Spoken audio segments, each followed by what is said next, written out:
এখানে আছে, আমরা গ্রোসারির একটা ড্যাশবোর্ডে ঢুকলাম। ড্যাশবোর্ডে গ্রোসারিতে কয়টা প্রোডাক্ট আমরা এন্ট্রি করছি, কি কি সব আছে, তাদের মধ্যে কি কি মানে সব সেলিং আইটেমগুলো কি কি জিনিস সেল হয়েছে এবং কি তাদের সোল্ড কয়বার হয়েছে, টপ সেল সোল্ড আইটেম।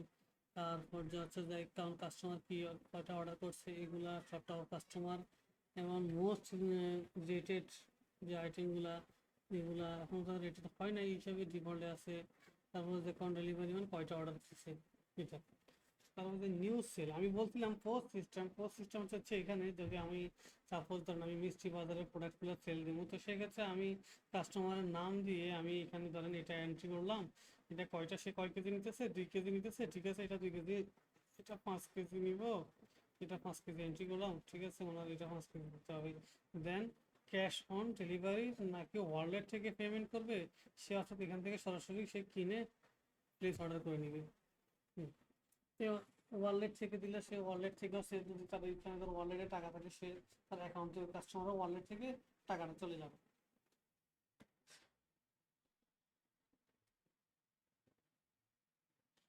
তো পোস্ট সিস্টেমটা তো বুঝতে পারছেন, এটা হচ্ছে যে ডাইরেক্টলি আপনার সেলের ক্ষেত্রে সব থেকে উম,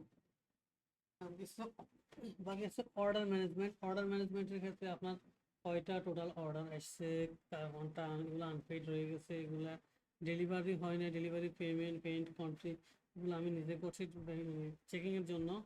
তো এখানে তিনটা এফের, এটা ডেলিভারি ম্যান ডেলিভারি দিয়ে দিছে, এটা ডেলিভারি ম্যান কনফার্ম করছে সেই প্রোডাক্টটা নিবে, এই ডেলিভারি ম্যান এখনো কনফার্ম করে না, সে শুধু অ্যাকসেপ্ট করে রাখছে। তো এই অবস্থাতে এরকম হোম ডেলিভারি তিনটাই, এটা আনপেড, এটা আনপেড আর এটা পেড। রিফান্ড, রিফান্ডে যদি কোনো রিফান্ডের রিকোয়েস্ট থাকে সেক্ষেত্রে কোনো রিকোয়েস্ট নাই। প্লাস সেল, হ্যাঁ, এই প্লাস সেলে আপনারা আইটেমগুলোতে বিভিন্ন আইটেম প্লাস সেলের নাম দিয়ে আপনারা অফার ক্রিয়েট করতে পারবেন। যেমন হচ্ছে আমি একটা প্লাস দিলাম নিউ ইয়ার, নিউ ইয়ারের একটা প্লাস সেল দিলাম, যার 50%,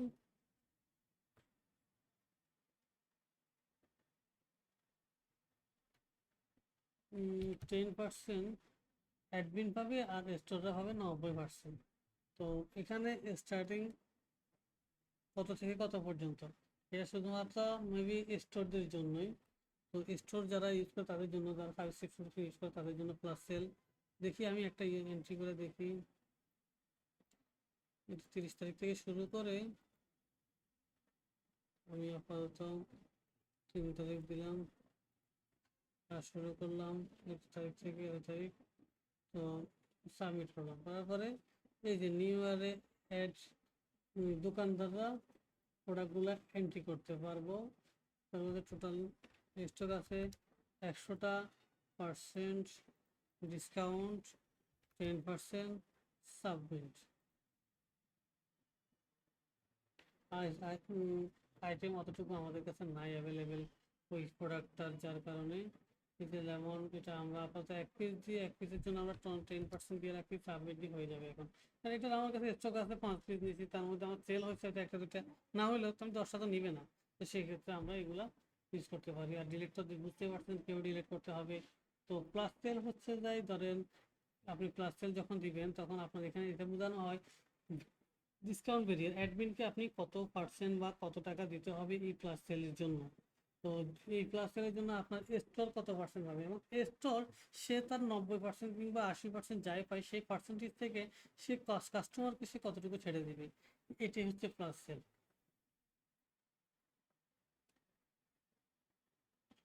তারপর আছে যাই আমাদের অর্ডার ম্যানেজমেন্ট গেল।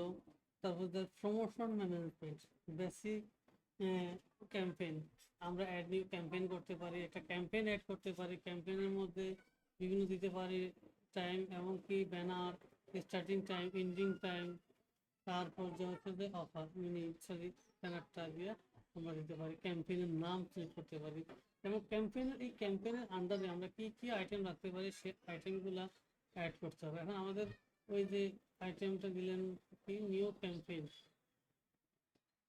আইটেম ক্যাম্পেইন দিয়ে স্টোর, তারপর টোটাল এত, সুইটসের ক্ষেত্রে সাব ক্যাটাগরি নাই, place order, discount, percentage, attribute, তারপর starting time, starting date, starting ending date, starting time, ending time. তো এগুলো হচ্ছে যে আমাদের ক্যাম্পেইনের ক্ষেত্রে আমি যদি ক্যাম্পেইন ক্রিয়েট করি সেক্ষেত্রে ক্যাম্পেইনের নাম, তারপর শর্ট ডিসক্রিপশন, তারপর এইগুলো দিতে পারেন। যেমন ক্যাম্পেইন হতে পারে কি রকম, আমরা একটা ক্যাম্পেইন দিলাম, এখানে কাস্টমার মানে যারা সেলার তারা প্রোডাক্ট সেল করতে পারবো, আমরা তাদেরকে যে কোনো একটা ফ্যাসিলিটি দিতে পারি, যেমন হচ্ছে যাই যে কোনো একটা দিতে পারি। এখন আমি হয়তো একটা অ্যাড করি new year campaign, new year না দিয়ে আমরা দিই অ্যানিভার্সারি, অ্যানিভার্সারি ডিটেলস আপনি যা খুশি দেন, এবং কি আমি আজকের ডেটটা দিলাম, এখন এখানে দিলাম 30 তারিখের শেষ। ইমেজ আমি এনিথিং একটা দিয়ে রাখি আপাতত, দিলাম। আমি আচ্ছা নেবে কিনা জানি না, এখানে সবাই 300 লাগবে, এটা আমি তার সাথে বড় দিচ্ছি। তারপর দেখি টাইমটা ম্যান্ডেটরি না, দিয়ে দিলাম, নিয়ে নিচ্ছি। তো সো এটা হচ্ছে যে আমার ক্যাম্পেইন, টাইম ম্যান্ডেটরি না, টাইম দিলাম না আমি। এখানে আছে যাই ক্যাম্পেইনের মধ্যে এখানে বেসিক ক্যাম্পেইন আর ক্যাম্পেইন আইটেম, ক্যাম্পেইন দিলাম অ্যানিভার্সারি, অ্যানিভার্সারিটাই দিলাম আবার। তারপরে স্টক মিষ্টি বাজার, টোটাল স্টক আছে 2টা, ম্যাক্সিমাম কার্ট কোয়ান্টিটি, কোয়ান্টিটি সে কয়টা ম্যাক্সিমাম অর্ডার করতে পারবে, এবং কি স্পন ক্যাটাগরিতে যদি সে ক্যাটাগরিটা দিয়ে সব ক্যাটাগরি ইচ্ছা এটা দেওয়ার দরকার, যদি আমি সাবস্ক্রাইবার বিষয় ইউজ করি না, তো সে কত টাকা মানে অর্ডার করলে, ধরো সে আমরা দিলাম 500 টাকা, 500 টাকা অর্ডার করলে সে পাবে অ্যামাউন্ট 100 টাকা। 100 টাকা সে ক্যাম্পেইনের মধ্যে এত তারিখ থেকে এত তারিখ পর্যন্তের মধ্যে সে কোনো অর্ডার করলে সেক্ষেত্রে সে পাবে। সেই ওই জন্য তখন আমরা এটা ইউজ করতে পারি। ধরুন আমি দিলাম, আমি একটা দিলাম, দেওয়ার পরে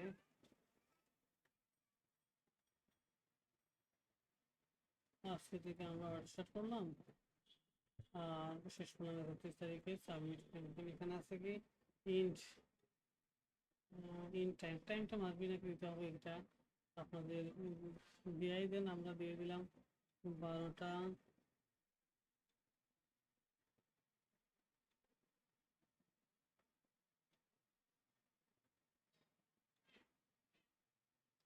AM থেকে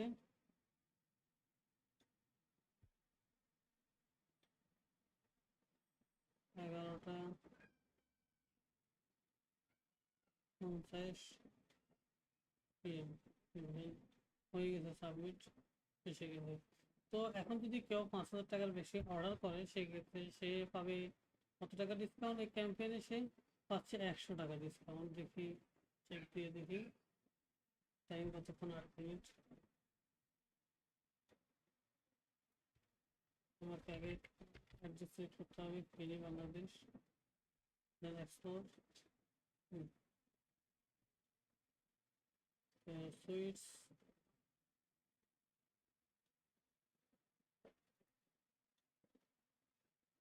মোবাইল নাম্বারটা অ্যাড করতে হবে, আমাদের লগ ইন করতে হবে, যেহেতু আমরা গেস্টটা রাখি নাই, গেস্টটা ইনেবল করলে হয়ে যেত। তো গেস্টটা আবার তো বন্ধ আছে। 01, এখানে লগ ইন করার ক্ষেত্রে ওটিপিটা আমাদের প্রথমত রেজিস্ট্রেশন করার সময় যে পাসওয়ার্ডটা ইউজ করছি সেটাই দিতে হবে। তো আমার তো ভুলে গেছি কোনটা ইউজ করছি, তারপরে একটা দিতে মনে হয়েছে, অনুগ্রহ করে নিবন্ধন অথবা সাইন আপ করে আসুন। ঠিক আছে, বুঝতে পারছি। তো এটাই হচ্ছে যে কথা, যে সাইন আপ করে আসতে হবে। যে এই ক্যাম্পেইন আপনি 5,000 টাকার বেশি অর্ডার করলে, এটা আপাতত আছে, আমি আমার অ্যাপসে গেলে যখন আমরা চেক আপ করবো, অ্যাপস চেকিং করবো, সেক্ষেত্রে আমি আপনাকে এটা দেখিয়ে দেবো, অ্যাপসের মধ্যে আমার লগ ইন করা আছে। তো গেল আমাদের ক্যাম্পেইন। তো ক্যাম্পেইনের মধ্যে আমরা বিভিন্ন ব্যানার ইউজ করতে পারি, আমরা বিভিন্ন রকমের ব্যানার দিতে পারি। তো ব্যানার ক্যাম্পেইন আছে, ব্যানার মধ্যে বিভিন্ন অ্যাডভার্টাইজিং করতে পারি, আদার ব্যানার্স, তারপর কুপনস দিতে পারি, এই কুপনগুলো দিয়ে দিয়ে অ্যানিভার্সারি, তারপর store wise, zone wise free delivery দিতে পারি, কাস্টমার ওয়াইজ নাকি অল কাস্টমার, আমরা একটা ভাউচার ক্রিয়েট করতে পারি, কোড জেনারেট করতে পারি। এটা একজন ইউজার কয়বার নিতে পারবে, একবার নিতে পারবে না 10বার নিতে পারবে, স্টার্ট কত তারিখ থেকে কত তারিখ পর্যন্ত, ডিসকাউন্ট তো নাই যেহেতু এখানে আমরা দিচ্ছি যে ফ্রি ডেলিভারি, সেক্ষেত্রে আমাদের এটা নাই। যদি আমরা দিয়ে দেন ফার্স্ট অর্ডারের ক্ষেত্রে, সেক্ষেত্রে এটা আবার ইনেবল হচ্ছে। আবার আমরা দিলাম ফ্রি ডেলিভারি এত টাকা, ডিসকাউন্ট ম্যাক্সিমাম ডিসকাউন্ট এত টাকা, এগুলো ডিজেবল থাকবে যেহেতু আমরা ফ্রি ডেলিভারি। মিনিমাম পারচেস কত টাকা সে পারচেস করলে সে এই ফ্রি ডেলিভারি চার্জ মানে সুযোগটা পেতে পারে। এটাই হচ্ছে যাই। দেন সাবমিট, ডেটটা অবশ্যই লাগবে করে সাবমিট, এই যে অ্যাড হয়ে গেছে। এটা হচ্ছে যাই ক্যাশব্যাক। ক্যাশব্যাক অফার দিতে পারেন কত টাকা, এই new year, customer all, amount, cashback amount 100 টাকা, তাহলে মিনিমাম পারচেস 2000 টাকা, ম্যাক্সিমাম ডিসকাউন্ট, ম্যাক্সিমাম ডিসকাউন্ট নাই এখানে, মেবি আসবে না, এটা ম্যাক্সিমাম ডিসকাউন্ট নাই। সে ক্যাশব্যাক পাবে 2000 টাকা, প্রোডাক্ট নিলে সে 100 টাকা ক্যাশব্যাক পাবে। স্টার্টিং আজকে ডেট এবং কি সে 31 তারিখ, সে চাইলে শুধুমাত্র একবার সে কনজিউম করতে পারবে এই ক্যাশব্যাকটা। পুশ নোটিফিকেশান কোনো দরকার নাই। অর্থাৎ যদি আপনি কোনো কাস্টমারকে কোনো নোটিফিকেশন পাঠাতে চান তার অ্যাপসের মধ্যে মাধ্যমে, যে তাদের আসে অফারগুলো, নোটিফিকেশনগুলো, এই নোটিফিকেশনটাই এখানে যখন আপনি সাবমিট করে সাইন দিবেন, নোটিফিকেশনটা সবার আপনার যতগুলো কাস্টমার আছে সেই কাস্টমারের কাছে এটা চলে যাবে। তো আমাদের এই গেল প্রমোশন ম্যানেজমেন্ট, আমাদের 11 মিনিট হয়ে গেছে। আর আমরা প্রোডাক্ট ম্যানেজমেন্ট এবং স্টোর ম্যানেজমেন্ট নেক্সট ভিডিওতে আলোচনা করবো।